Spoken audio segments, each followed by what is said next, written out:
introduced, my name is Brianna, and I'm co-presenting with Mata today. We're part of Spring Up, and we'll share a little bit more about our collective as we get into things. And we'll also try to save time at the end for questions. So if you have a question, feel free to jot it down. We're hoping to have about 10 minutes to get into any curiosities, but we also have contact info in the presentation if you'd like to follow up. I will pass it to Mata. Amazing. Yes, so happy to be here. As a cooperative, we actually practice sociocracy. And so this is like a huge special interest passion project of ours is always to be in spaces with folks talking about this and talking about the topics that we'll be getting into today. And so it's just such an honor to be here with other folks that are also invested in other ways to govern ourselves as we're organizing. And so yes, hi everyone. So let's do a grounding game because I know that we're sort of in the middle of the conference day. And so the way that this game works, and of course, consent, absolutely, please feel into if this is what you're in the mood to do, if this is what would feel grounding. If you prefer to do something else, like get a glass of water, step away for a moment, you're welcome to do that. If you do want to participate in this grounding with us, what we would like to do is to co-imagine the world that we want to move towards.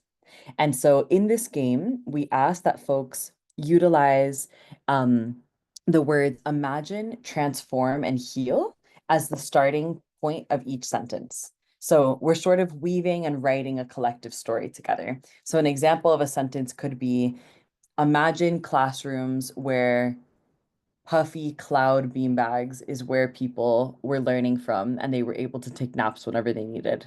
That's just a silly example of what it could look like. So I'll put that prompt into the chat.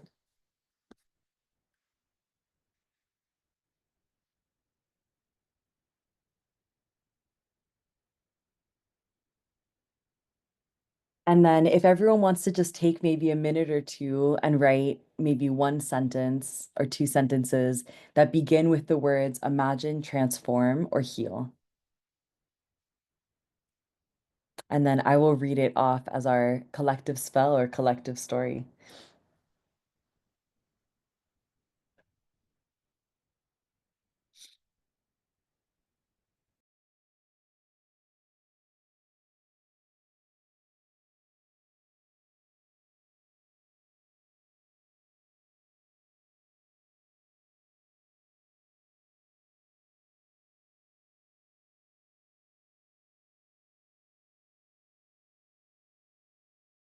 We have about one more minute for folks to type in a sentence. And definitely you can begin sharing them too.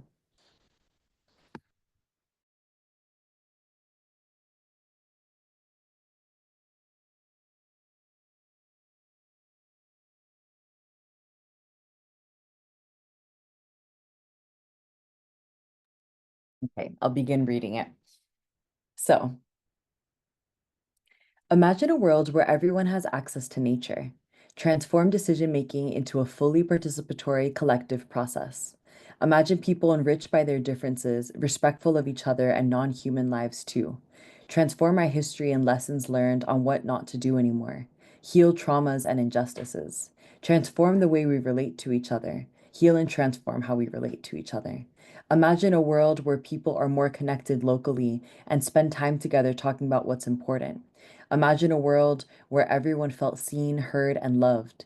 Heal together through song, dance, play, and laughter. Imagine workplaces that are communities and communities that are workplaces. Imagine a world where everyone is truly equal. Imagine if healing support was available to all and we no longer needed police. Imagine a world where we are no longer in the trauma matrix and we can transform the world from a healed place instead of a broken place. Heal our relationships with ecology. Imagine a world where we are in sync and in flow with our fellow plant and animal kin. Imagine companies not owned but loved, transform enterprises into shared spaces, and heal the economy to serve people and not vice versa. Okay, we can practice using the emoji reactions. I definitely want to give snaps to our beautiful collective spell that we just wove.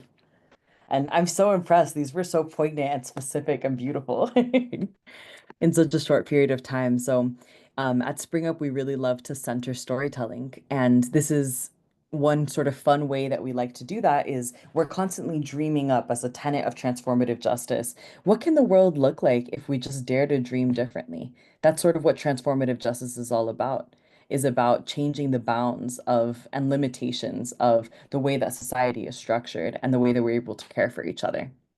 So thank you for joining us in that. And we can go to the next slide to tell folks more about Spring Up. Awesome. Well, thanks so much for that, everyone. It was really great to get to know you all a little through what you shared. We typically at Spring Up do a lot of our facilitation on Zoom, so Mara and I are very much at home in this environment. One of the things that we like to share with folks in terms of how we show up on Zoom is a set of shared practices, and we invite you to also adopt these to any spaces that you're in virtually beyond just this one. I'll go through them really quickly. One is that we always make sure that closed captions are accessible to folks. And so if you're less familiar with Zoom, you should be able to find a closed captions button on the control bar of this Zoom session. If you're having trouble finding it, feel free to message one of us and we can help you locate it if captions would be supportive to you during this session. We also always encourage participation in the chat. And so you're welcome to put emoji reactions to folks' comments or put emojis in the chat, use the reactions, whatever you'd like to be able to show how you're feeling in response to what we're discussing. The other shorthands that we have to make our virtual space flow a little bit more smoothly are first the plus sign, which we encourage folks to use if you're resonating with something that someone has shared in the chat or someone has spoken aloud into the space. We find that that's really a nice affirmation that keeps the flow moving, but also allows people to know that they're being seen and heard. And we also encourage folks to use the asterisk as a way of keeping a bit of a stack. So as we move through today's discussion, if you'd like to say something, you can put an asterisk in the chat. That's a little easier than managing raised hands sometimes, and not everyone knows how to use the raised hand function. So feel free to put an asterisk in the chat at any point, and then when there's a natural pause, we'll invite you to speak into the space. So feel free to use those at any point during our discussion. I see some plus signs, love to see it. We encourage you to put questions in the chat as they come up so that you don't lose them. If there's time in the flow of things, we'll get right into it. And if there's not, then we will hold on to those questions and return to them at the end. We want to make sure that this space is as much for you as it is for us. And so there's also a statement we include in most of our facilitation to really prioritize folks meeting their access needs. So please do what makes you feel comfortable and grounded in the space, including rocking, fidgeting, doodling, standing up, laying down, or turning your camera on or off. Related to that, if there are things we can do to help meet your access needs, like talking more slowly or pausing to define something we discuss, please feel free to flag that in the chat as well. And we'll do our best to prioritize collective accessibility and access during our space today. So now that we've kicked off some of the sort of table setting pieces of today's session, I'll take a moment to introduce us as a collective. I really love this definition of Spring Up, and so I'll spend a moment reading through it because I think it's very well worded. Spring Up is an abolitionist worker co-op practicing and teaching the skills to be free together. We cultivate a culture of consent and liberty for all through storytelling and popular education. So some of the ways that we do that are through consulting, coaching, and mediation. We also host 6-week cohorts for people who are interested in particular courses. We also offer day-long virtual retreats and webinars. And all of that is accessible on our online learning platform, which is called Blue Light Academy of the Liberatory Arts.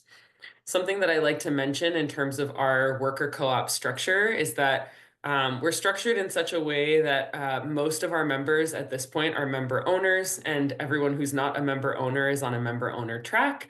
So what that means is that Mara and I are co-owners of this cooperative business, along with many of the other folks in these squares. And on the next slide, I'll show a version of what our circles look like right now. This is a sort of pixely version of this, and so I apologize for the low image quality. But you can see here that we have a general circle. We also have a number of other circles for the different functions that our cooperative serves. And so For example, I work closely in the blue light circle as a self-described movement ecologist, thinking about the ways that different aspects of the social movements that we like to support might be able to benefit or engage directly with our online learning platform called Blue Light. I'm also a member of the member owner circle, where we talk a lot about the business and logistics and operational decisions that need to be made as a group. I'm also a member of our Getting Free Together circle. Getting Free Together is our 6-month cohort program that we run for organizations that are interested in developing some of the skills that we've developed as a collective over time. I'm also part of the consulting circle. And I occasionally will drop into the outreach circle, especially when there's outreach questions that have to do with our online learning offerings or with Getting Free Together, our cohort program. Mata, maybe I'll ask you to just locate yourself in this ecosystem of circles that we have at Spring Up as well. Yeah, absolutely. And just wanting to uplift here too, this is the circle structures are based out of sociocracy too. And so outside of the general circle, we have each one of our different projects. I am the mediation circle lead, and then I'm a delegate to other circles as well, which really informs a lot of the content and the perspective that I bring to what we're going to be talking about. Um, so yeah, I think it's really cool that we're in this space, talking about a framework that we actually utilize in our cooperative, really as a community of praxis. That feels really important to us. Thanks, Mata. Okay, so I want to ground us in this quote from Grace Lee Boggs. For those who are not familiar or who are maybe coming from outside of a US context, Grace Lee Boggs is a legendary organizer who's done a lot of really amazing racial justice and solidarity-based work, specifically coming from an Asian American Pacific Islander standpoint in solidarity with Black-led movements for racial justice. And so this is a really, really powerful quote that I love to be able to start off our sessions with. It says, "We ourselves must foreshadow or prefigure the tremendous changes we now need and yearn for in our daily lives. Practice the forms of social relations, decision-making, culture, and human experience that are the ultimate goal of our organizing efforts," by Grace Lee Boggs. I think the reason that this feels important to share, especially with folks invested in and interested in sociocracy, is because all of the prompt responses that I saw in the chat at the beginning of our session felt like really good examples and invitations to engage in prefigurative politics, thinking about how we begin to model the world we'd like to see in the future right now in the spaces that we have agency and access to. And so it feels really important to be able to share some of the skills that we'll be sharing with the lens that these are all things that help us practice the world that we'd like to move into, ideally operating from this idea of fractals, that starting with the small relationships that are immediately present in our lives helps for there to be a ripple effect, so that these relationships and models that we're building and working through are things that begin to shape other aspects of the world based on our relationships with others and their other spaces. So I really like to ground in that. This is one of my favorite organizer activist heroes. And so thanks for letting me share a few of her words with you all. I'll pass it to you, Mata. Beautiful. So if you want to go to the next slide. So we'll be moving through 5 different skills, talking about what it takes to get free from our perspective and what we've been doing as a cooperative to sort of support decentralizing the skills that we utilize in our own plight, in getting free. And so the first one is learning skills to have proactive strategies to address harm. And so I'll read this quote, which is adapted from Bell Hooks, and it says, "A commitment to anti-racism or anti-violence does not mean that you will never buy into privilege. What it does mean is that when you make a mistake, you are able to face it and to make needed repair." Bell Hooks, one of our, radical education ancestors, who we always try to uplift their work. Um, One of the most basic pillars and basic ways to start within transformative justice is to actually change the conditions of how we engage with each other in the moment. What are the care practices and the ways we're able to move towards harm and repair with each other? And so for us as educators and as facilitators that are really dedicated to liberation, what we try to do is instead of trying to control whether or not oppression and harm and conflicts are going to manifest in the space, the focus is more on how we will respond when it manifests. So we try to shift thinking about it as more inevitable rather than surprising, because that's part of the journey of unlearning and relearning and sort of collaborating in that endeavor together. So if we could go to the next slide, please. So in all of our live spaces, we have a two-part harm response protocol that we utilize in space that folks are very much welcome to adapt as well and use in your spaces. And so the first step that we invite folks into is into noticing and understanding. So some prompting questions here are, whenever a harm or conflict, something said or done in the space comes up, these are things that you would sit with. And it's, where do you feel tension in your body? Is this from learning new ideas that challenge me? Or is this because something said or done in this space reinforces oppression? And then, do I need more time to process this and identify what it means? Or do I feel ready to address it now? So once someone has gone through the step of noticing and understanding, if you can go to the next slide, please. Then step two is all about being responsive instead of reactive, responding and addressing directly what has happened. So we introduce this simple formula of, when X happened, I felt Y, and now I need Z. And we encourage people to use that formula either in the chat if we're in a virtual space, or to pull aside a facilitator if we're in person, to say it in front of the entire group. We can always go into breakout rooms with folks, or if it's after the live time, they can utilize our harm flag tool or in an email to us afterwards. And so this is a really critical part to how we try to create more liberatory containers and more accessible containers for being imperfect and for really being able to learn in a space with each other without so much of the pressure and of the shame that can sometimes come up, or of the awkwardness whenever there is something that comes up that rubs against someone else's boundaries or edges. This is our protocol that we sort of put out there in advance, and we say, this is a proactive strategy. I want you to know that we're going to take harm and conflict seriously. We're going to do it in a generative way. And this is something that we encourage folks to use. And so before we move to the next one, I'll share a really brief example that for me, when I was facilitating as a therapist, my non-monogamy support group, I was using the term clean STD tests. And someone used this, even though I was the one facilitating, they used this and they said, when you say that term, I feel that it reinforces stigma. I feel icky. I don't feel good about it. And now I need for us to use this other term. And so we were able to pause. I was able to sort of check my own somatic reaction as a facilitator and say, okay, let me kind of calm down, and see that we're just being called in about the terms that we're using. We had a brief conversation about the history and sort of why that term is used. We were able to create a new protocol of what we were going to say instead. And everything continued really smoothly in the space. And so instead of isolating that participant that maybe felt uncomfortable and didn't know how to bring that up in the space, they were able to really easily use this readily available harm response tool that we had set up in the space in a casual way. And I think it really made our container a great one. So we can move to the next one now, skill number two. Thanks, Mata. I always admire that example. And a lot of the language in the formula is borrowed from nonviolent communication, which we're happy to talk more about in the Q&A. But yeah, I think that example always lands when I hear it. So thanks.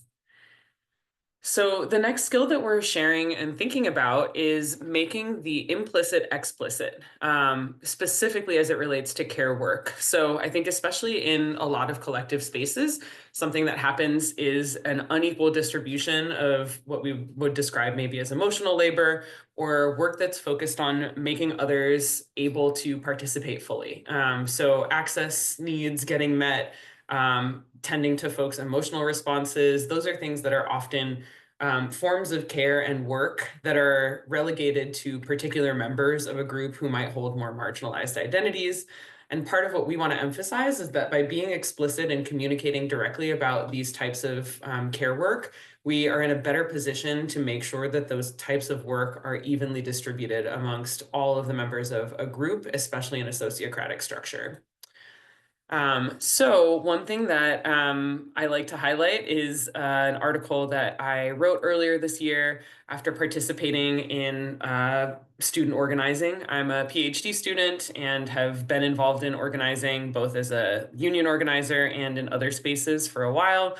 And I think that one thing that feels really valuable to recognize is that care is kind of at the core of any organizing project, or any successful organizing project has to involve care.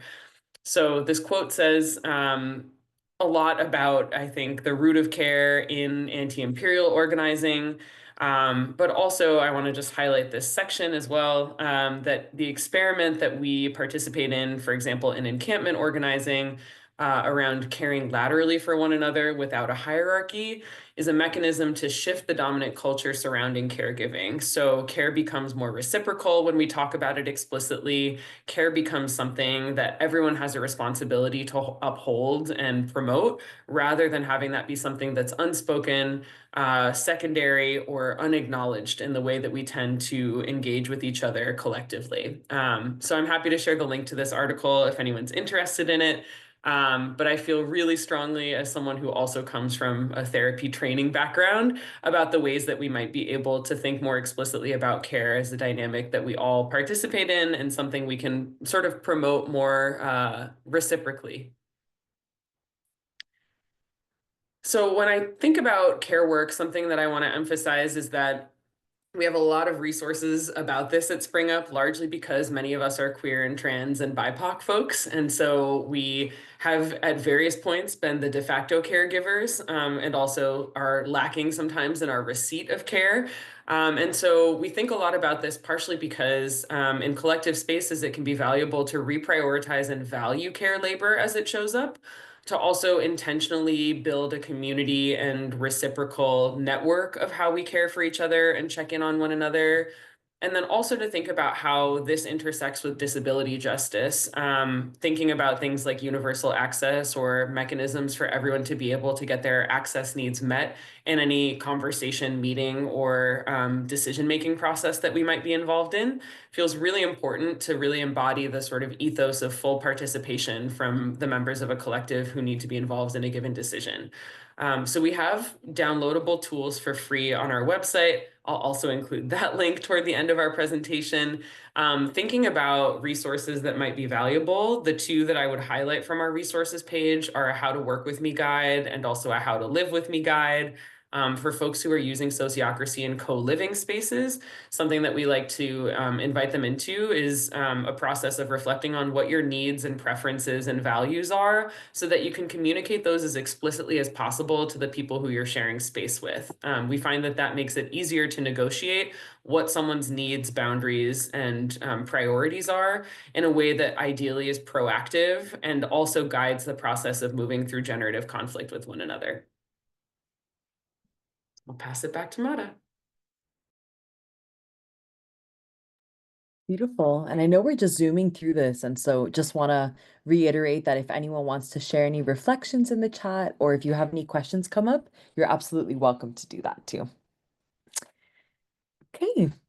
So we'll go into skill number 3, which is drawing on shared tools in conflict. Go to the next one. Okay, awesome.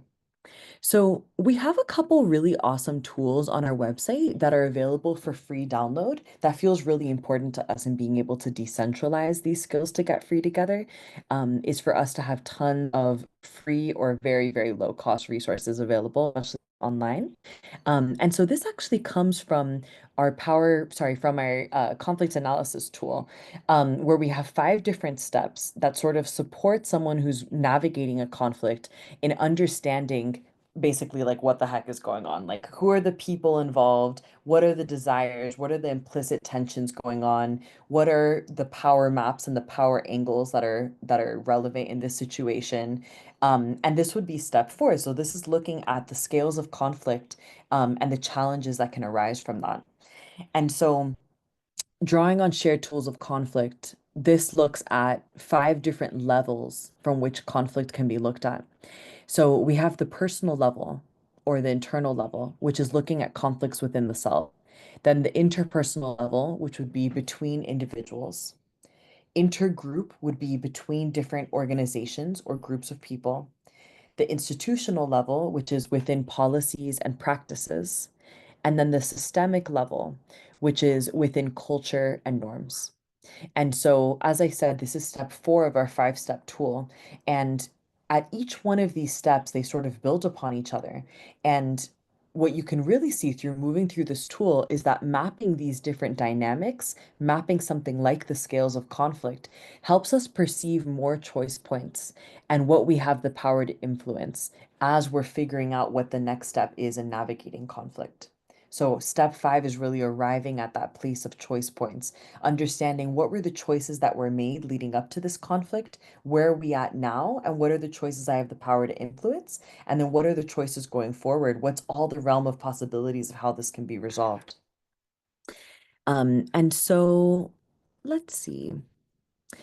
So one of our collective members, RJ, who's a father, actually did an outlining for us to give us an example, utilizing a common conflict at home, which is recognition over childcare duties. And so this is how he mapped it out to give you an example.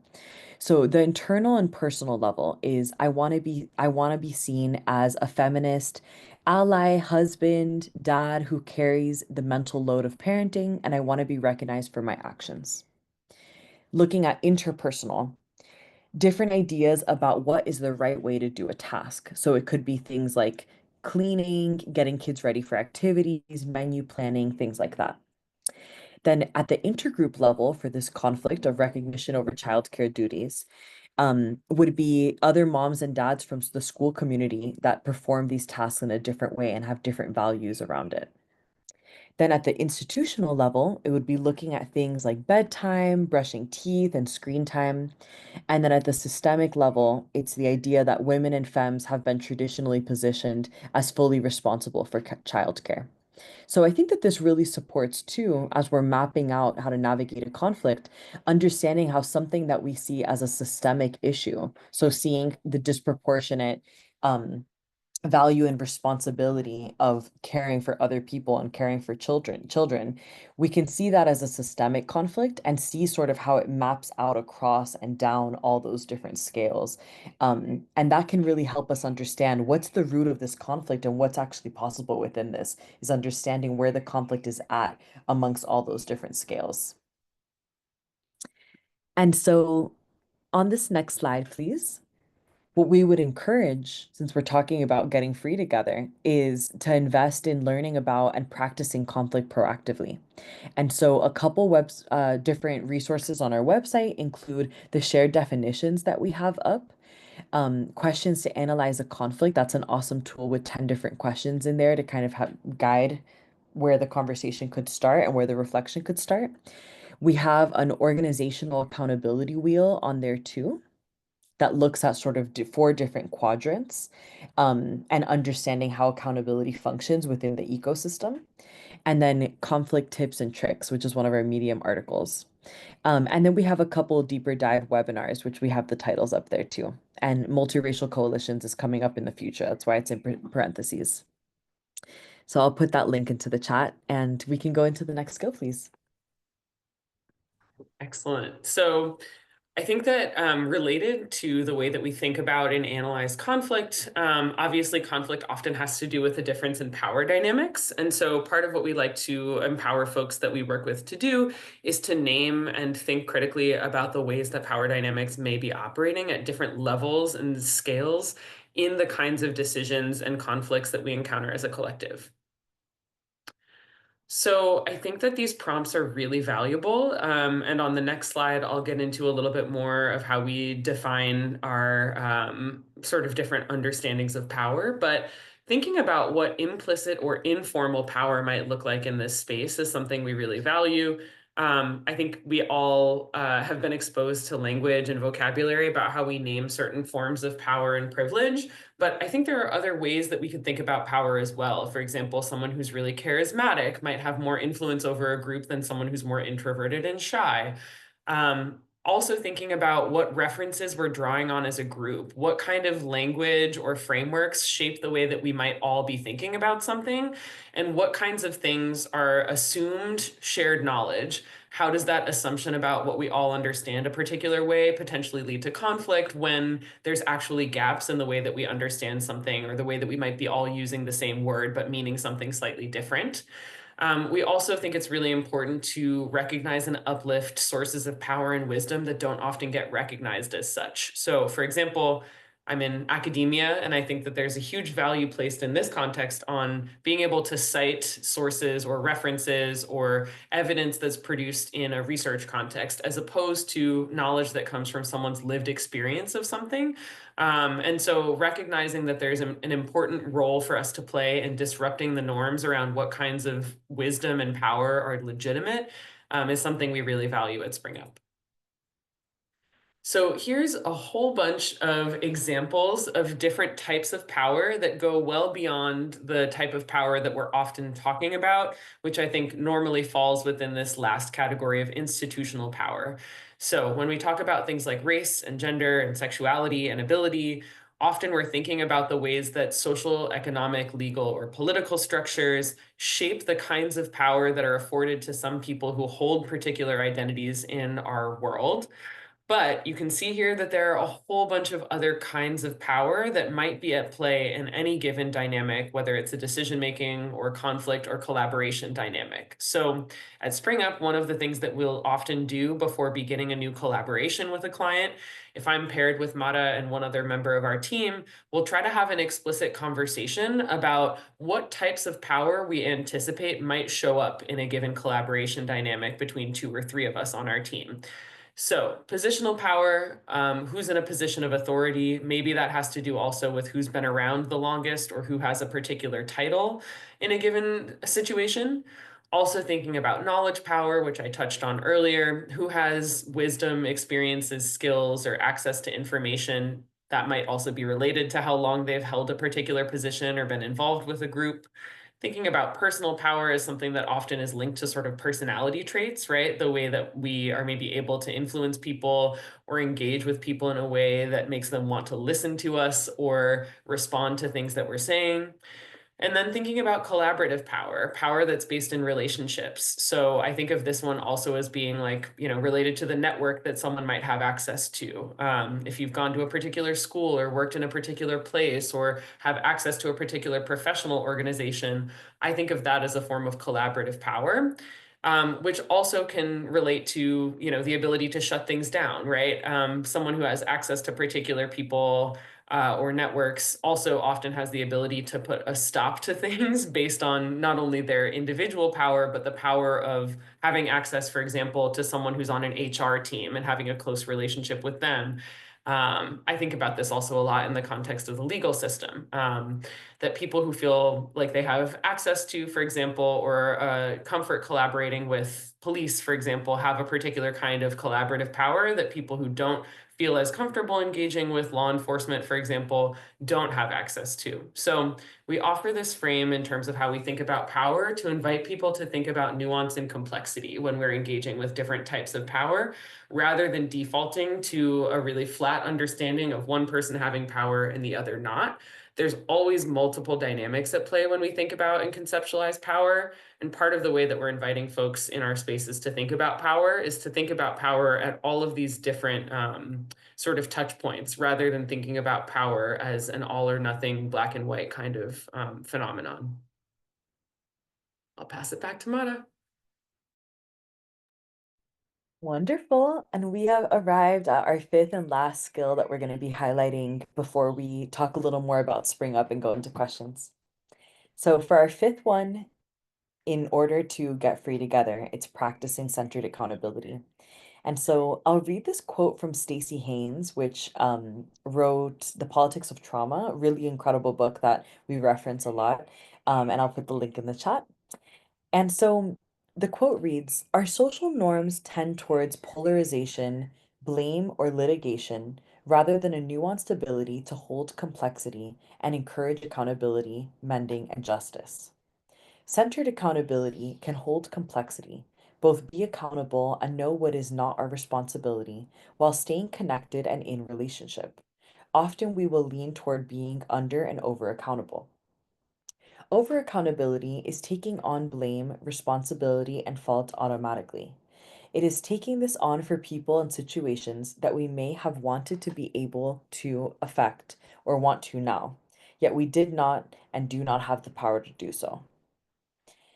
And then lastly, under accountability is avoidance of, dodging, deflecting, and or denying accountability.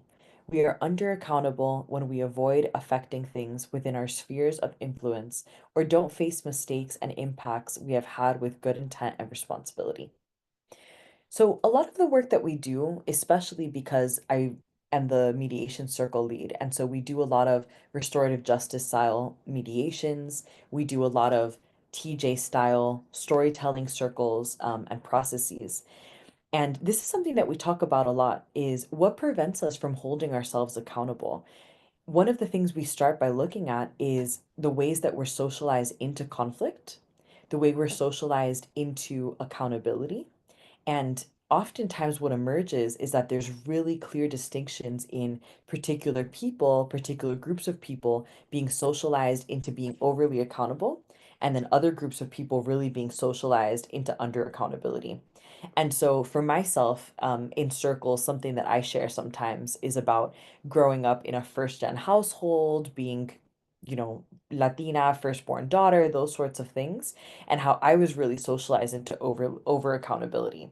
And so that really taints and shifts the ways that when I'm in conflict with my partner, for example, or in my workplace, or somewhere where it feels like there's people have power over me, I might automatically go into taking on blame or taking on responsibility and saying, okay, I'm going to adjust it in this way, even when it probably makes more sense to instead collaborate with other people as a way to take accountability and to figure out a better way to do things.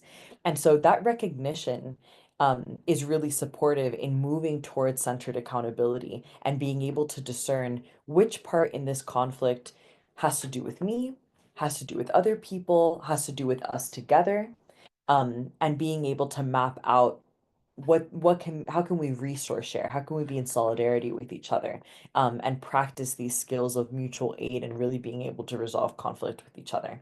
So centered accountability is one of the most important tenets, I think, in that process. Thanks, Mata. I feel like we're going so fast. Like each of these could be like a 5 hour retreat. And so we're really trying to give you all a big array of things that we touch on a lot, with the hope also that you feel comfortable following up with us, which gets at some of what we want to just cover very quickly in terms of ways to keep in touch or ways we might be able to support and collaborate with you all in the different contexts you're coming from. So, Mata, if you're open to it, I'd love to hear you talk a little about our Patreon and our podcast. Oh yeah, absolutely. So we just launched a podcast. We're having really incredible people come on there, including a bunch of our mentors and our member owners as well. So we'll be talking about cooperative structures. We'll definitely be talking about sociocracy as well. Um, and we also have a patron that ranges from $5 a month to $100 a month. And that's really the most accessible way to get access to one-on-one coaching and group coaching, and to private containers with us, as well as getting all of our material that we've been writing over the last 12 years of existence. And so we have zine booklets, all different sorts of articles and tools and things like that that aren't shared as online as well. And then this is my area of excitement, enthusiasm, and specialty. So I mentioned earlier, I work in a role that I've titled the movement ecologist role. And part of that is because I think that our Blue Light Academy online learning platform is a really effective way to dip your toes into a lot of what we offer. We have 90-minute webinars that are both live, and then we also share the recording with everyone who registers.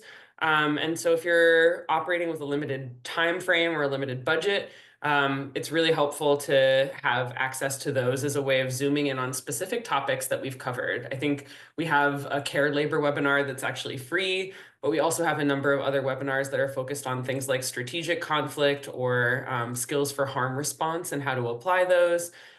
We also have day-long virtual retreats, which are about 6 hours long on Zoom, of giving a much deeper dive into some of the topics that we've spoken about. For example, we have a retreat called Conflict Analysis. We also have a Harm Systems Design retreat. And those are really helpful ways, maybe by yourself or with a partner from your collective, to get access to some really, really helpful like deep dives into the topics that we've been exploring with you all very quickly here. We also want to emphasize that for folks joining our retreats, you get access to a coaching session that is really often a useful place to talk one-on-one with a member of our team who's facilitated the retreat about ways to apply some of these concepts to your specific context. So we're really big on thinking about learning, but also application. And I think that the pairing of retreats and coaching sessions is a nice way to get a little bit of consultation about how some of these ideas might map onto your specific dynamics and situations. Do you want to touch on coaching, Rada? Yeah, absolutely. Awesome. Thanks for joining us, Digo. So we have individual and group coaching, and in individual coaching, our collective is really covers a huge span of different knowledge points. So we have therapists, social workers, herbalists, parents, all different sorts of folks on here. And so it's a space for folks to come and vent. I think it can be a really constructive, abolitionist alternative space to what you would go to in a therapy session. People come in to role play conversations, to unpack previous decisions, to do strategic planning, all sorts of things. And then we also have group coaching sessions where we can really support with facilitating live feedback and building out systems that align with the values that you all want to center. Um, yeah, we can go to the next one. And then for mediation, this is my wheelhouse. And so we do one-on-one, which is interpersonal mediation, and we utilize restorative justice practices there. And then we also do group mediations where we usually will do focus groups or empathy interviews, sometimes turn it into a report, and we use RJ circle keeping and storytelling activities. We use art therapy, things like that, to help mediate and get to the narrative, and then also do strategic planning around resolving a conflict in groups.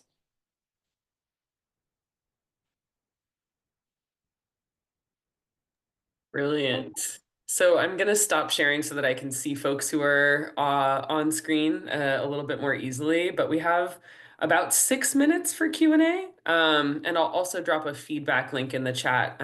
We value feedback so much and would love to be able to hear what landed for you, what you're excited about, et cetera, et cetera. So that's in the chat, and now I'll stop sharing. And I see a hand. Go ahead, Eduardo. Hello, and thank you. Hyper clear, so much to keep on working, right? It's just a few days of reading only from this last half an hour. But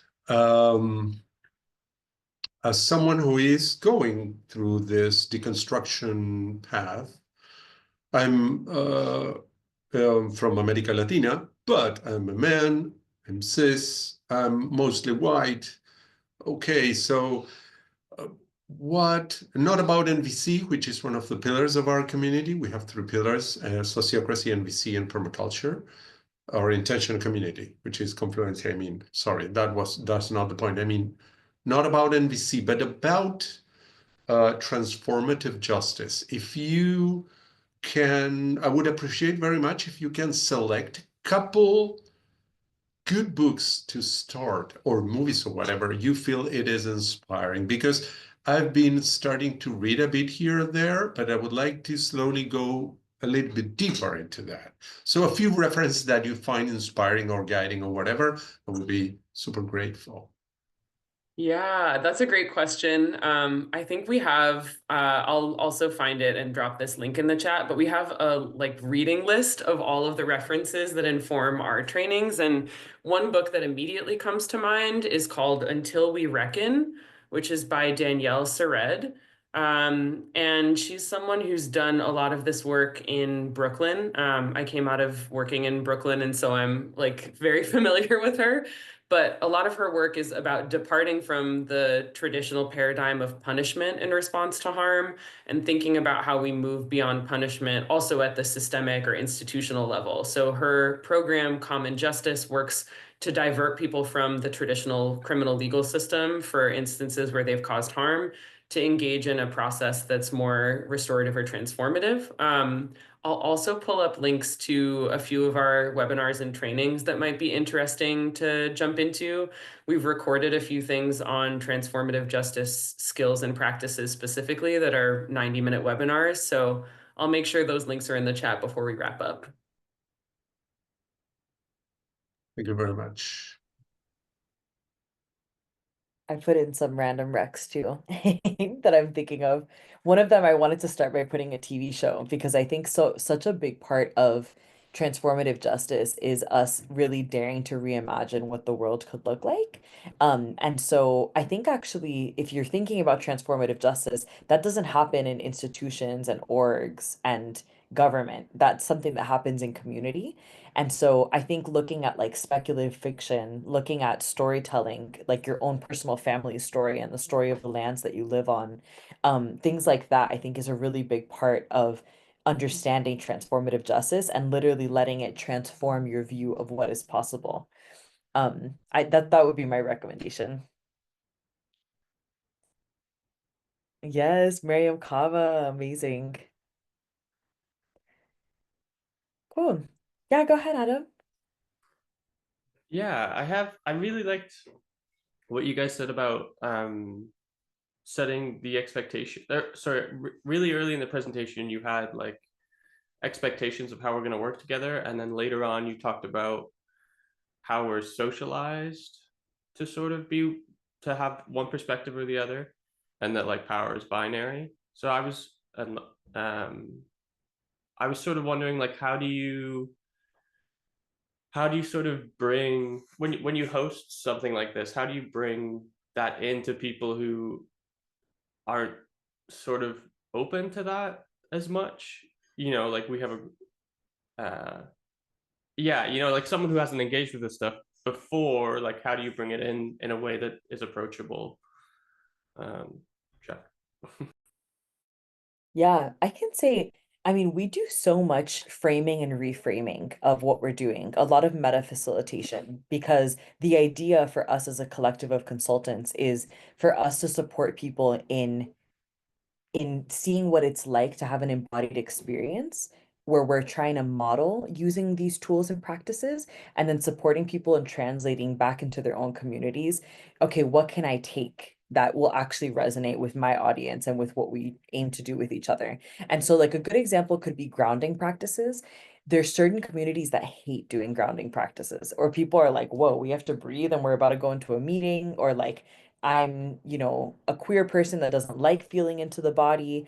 And that's going to really throw me off the rest of the session. And so I don't want to do that. And so I'll start by talking about the importance and how valuable it is for all of us to be committed to sort of regulating our collective nervous system and how important it is to center consent in that process. And people can choose whatever they want to do in order to ground, but we make space because certain people will need it in the space. And we all want to come as settled as possible so we can really listen to each other in like an open heart and really be collaborative and be kind of in our not trauma brain as much as possible. And so upon kind of using those types of wordings, then people are like, oh, okay, I can understand how this can translate into what I am familiar with. But we do a lot of that kind of work. It's a really good question. Like we don't want to make movements that are inaccessible unless you're a movement worker. Like that's not at all the point. And so I try to be really mindful of that. And I think coming from Miami, Florida really helps me with that because everyone I grew up with would not understand any of this stuff. And so it's about like a lot of the retranslating all the time. Totally. I also want to just time check and say that if anyone needs the break before the next session, you should feel free to head out. But we'll keep chatting for anyone who wants to stick around. Otherwise, we really hope you keep in touch. We're on social media everywhere at Time to Spring Up. So feel free to also follow us and reach back out. Thanks, everyone. In response to that question as well, Adam, I think, something for me that really stands out is just that I think everybody's had the experience of being harmed or hurt. Like there's no way that you exist as a human being without those feelings, regardless of whatever kind of power status you hold.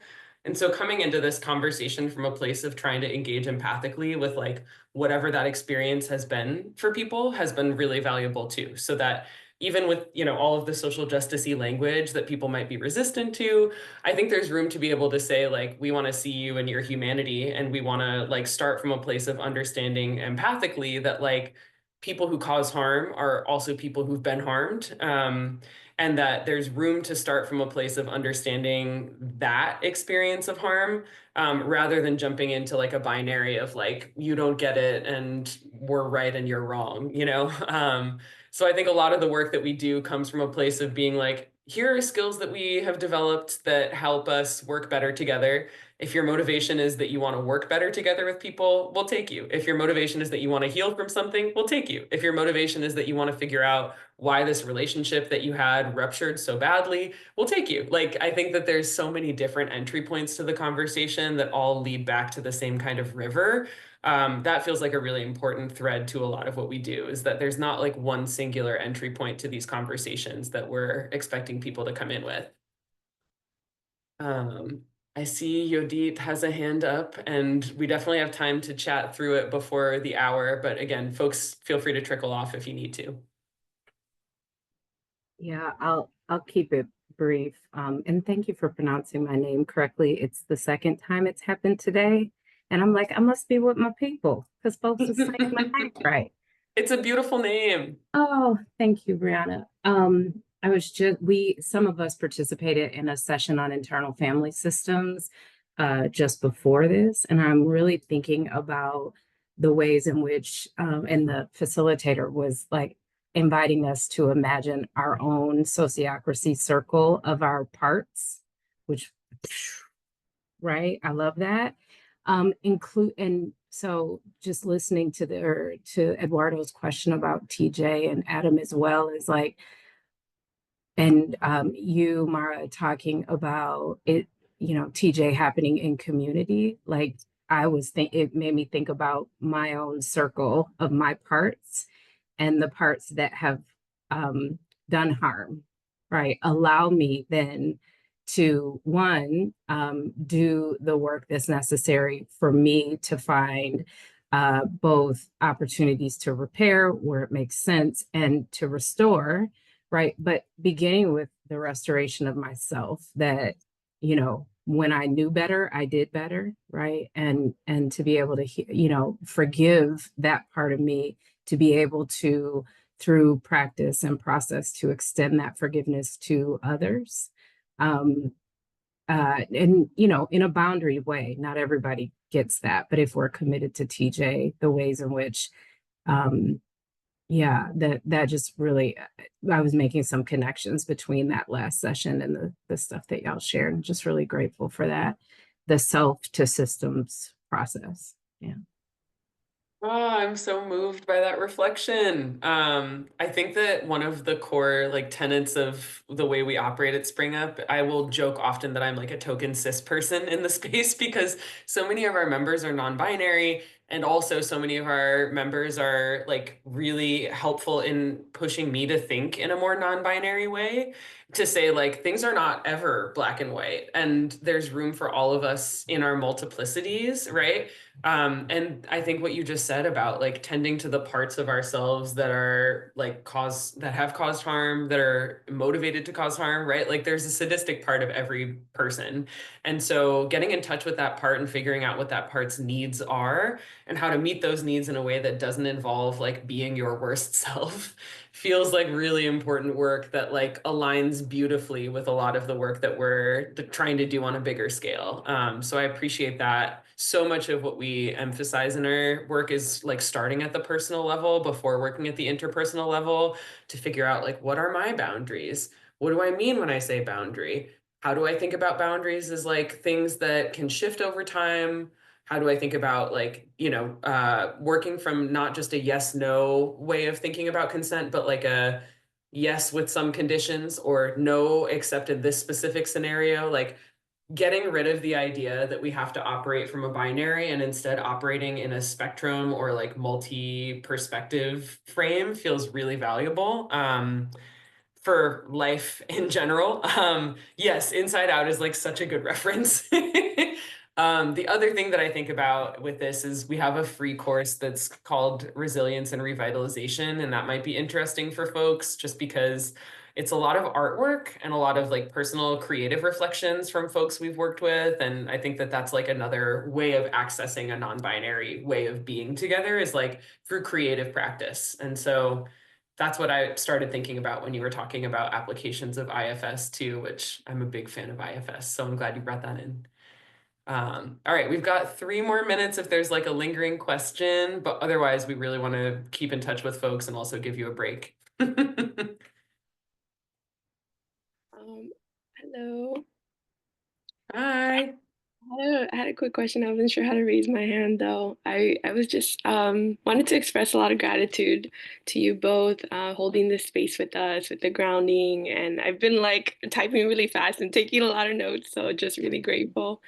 The question I had for y'all is just if folks would be willing to share if there are any practices or revelations or kind of like key shifting points for you as you have engaged in this practice of transformative justice over time, or just kind of anything that got you like, yeah, shifting a perspective or an ideology or a practice or anything like that. Yeah. Oh my gosh, good question. I can jump in really quick and say that I think working in the context of Spring Up, which is a cooperative and also like not a nonprofit, has been like such a good counterpoint to existing in academia, because so much of my work in academia is attached to what I'm producing and outputting and how I like perform well as an instructor or researcher. But I think in the context of Spring Up, like everything feels really relational, right? Like I just went on a really big trip that was, you know, kind of scary for me. And everybody on the team made me this beautiful graphic of like a protection spell for me. And like, I think that in that context, it feels like I'm known as a person and my needs are known. And like, you know, I hate the like, you know, we are a family rhetoric. And so I don't think that's what's happening. But I think it is like I am known as a full person and not just a worker in this collective. And that feels like a big revelation. Mana, feel free to jump in. Yeah, I think that my biggest reflection, I was thinking about this the other day, is that my relationship to time has shifted so much. Like building relationship with everyone in this cooperative, I just became a member owner, and so did Brianna and RJ. And RJ had been involved for 5 or 6 years. We're in our 4th year of involvement. And just now we feel that we know each other enough and we're committed in this really grounded way and have moved through conflicts, have moved through all of those initial growing pains where we were able to really give an embodied yes to each other.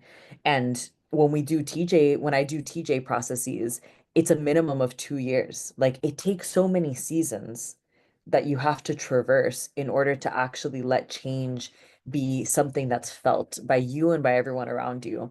And I think that really relates to temporal justice too, which a big part of transformative justice, in the ways that it pulls from Indigenous thinking is it's thinking about how when you heal something within your lineage, you heal for all the people who weren't able to, didn't have the skills, the resources, the tools going back, and then you heal for at least 7 generations going forward. And so just that timepiece really sticks out to me as something that has shifted for me as a result of learning transformative justice and practicing it. And thank you for that question. That was such a beautiful one to end on. And yeah, thanks so much, Adam, for having us and for making sure everything went really smoothly. Thank you Thanks, guys. You guys are everyone. pros, Keep in obviously. touch. Mhm. Bye. Thank you.